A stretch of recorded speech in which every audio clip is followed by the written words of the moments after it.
Recording by Melissa. Les Misérables by Victor Hugo.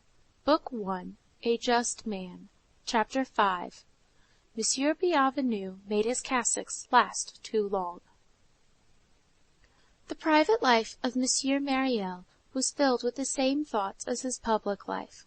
The voluntary poverty in which the Bishop of D lived would have been a solemn and charming sight for anyone who could have viewed it close at hand. Like all old men, and like the majority of thinkers, he slept little. This brief slumber was profound. In the morning he meditated for an hour. Then he said his mass, either at the cathedral or in his own house. His mass said, he broke his fast on rye bread dipped in the milk of his own cows. Then he set to work. A bishop is a very busy man. He must every day receive the secretary of the bishopric, who is generally a canon, and nearly every day his vicars general. He has congregations to reprove, privileges to grant, a whole ecclesiastical library to examine, prayer books, diocesan catechisms, book of hours, etc., charges to write, sermons to authorize, cures and mayors to reconcile, a clerical correspondence, an administrative correspondence, on one side the state, on the other the Holy See, and 1,000 matters of business. What time was left to him after these 1,000 details of business and his offices and his breviary, he bestowed first on the necessitous, the sick, and the afflicted. The time which was left to him from the afflicted, the sick, and the necessitous, he devoted to work. Sometimes he dug in his garden. Again he read or wrote. He had but one word for both these kinds of toil. He called them gardening. The mind is a garden, he said. Towards midday, when the weather was fine, he went forth and took a stroll in the country or in town, often entering lowly dwellings. He was seen walking alone, buried in his own thoughts, his eyes cast down, supporting himself on his long cane, clad in his wadded purple garment of silk, which was very warm, wearing purple stockings inside his coarse shoes, and surmounted by a flat hat which allowed 3 golden tassels of large bullion to drop from its 3 points. It was a perfect festival wherever he appeared. One would have said that his presence had something warming and luminous about it. The children and the old people came out to the doorsteps for the bishop as for the sun.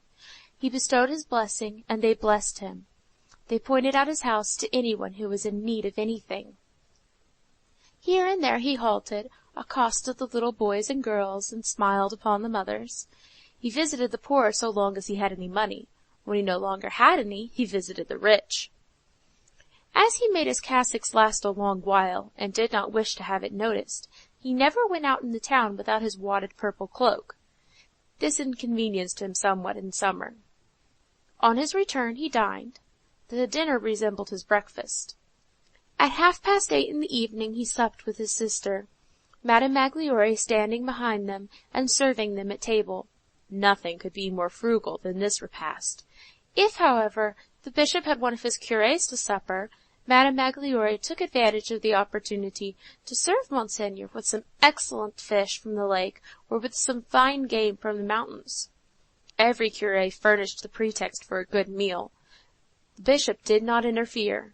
With that exception, his ordinary diet consisted only of vegetables boiled in water and oil soup. Thus it was said in the town, when the bishop does not indulge in the cheer of a cure, he indulges in the cheer of a Trappist. After supper he conversed for half an hour with Mademoiselle Baptistine and Madame Magloire. Then he retired to his own room and set to writing, sometimes on loose sheets, and again on the margin of some folio. He was a man of letters, and rather learned.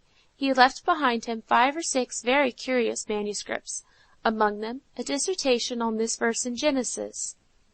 In the beginning the Spirit of God floated upon the waters. With this verse he compares 3 texts. The Arabic verse which says, "The winds of God blew," Flavius Josephus, who says, "A wind from above was precipitated upon the earth," and finally the Chaldaic paraphrase of Onkelos, which renders it, "A wind coming from God blew upon the face of the waters." In another dissertation he examines the theological works of Hugo, Bishop of Ptolemy, great-grand-uncle to the writer of this book, and establishes the fact that to this bishop must be attributed the divers little works published during the last century under the pseudonym of Barleycourt. Sometimes, in the midst of his reading, no matter what the book might be which he had in his hand, he would suddenly fall into a profound meditation, whence he only emerged to write a few lines on the pages of the volume itself. These lines have often no connection whatever with the book which contains them. We now have under our eyes a note written by him on the margin of a quarto entitled Correspondence of Lord Germain with Generals Clinton, Cornwallis, and the Admirals of the American Station. Versailles, Poinco bookseller, and Paris, Pissot bookseller, Quai des Augustins. Here is the note. Oh, you who are! Ecclesiastes calls you the all-powerful. The Maccabees call you the Creator. The Epistles to the Ephesians calls you liberty. Baruch calls you immensity. The Psalms call you wisdom and truth. John calls you light. The Book of Kings call you Lord. Exodus calls you providence. Leviticus sanctity. Esdras justice. The creation calls you God. Man calls you Father. But Solomon calls you compassion, and that is the most beautiful of all your names. Toward 9 o'clock in the evening the two women retired and betook themselves to their chambers on the first floor, leaving him alone until morning on the ground floor. It is necessary that we should, in this place, give an exact idea of the dwelling of the Bishop of D. End of Book 1, Chapter 5. Recording by Melissa.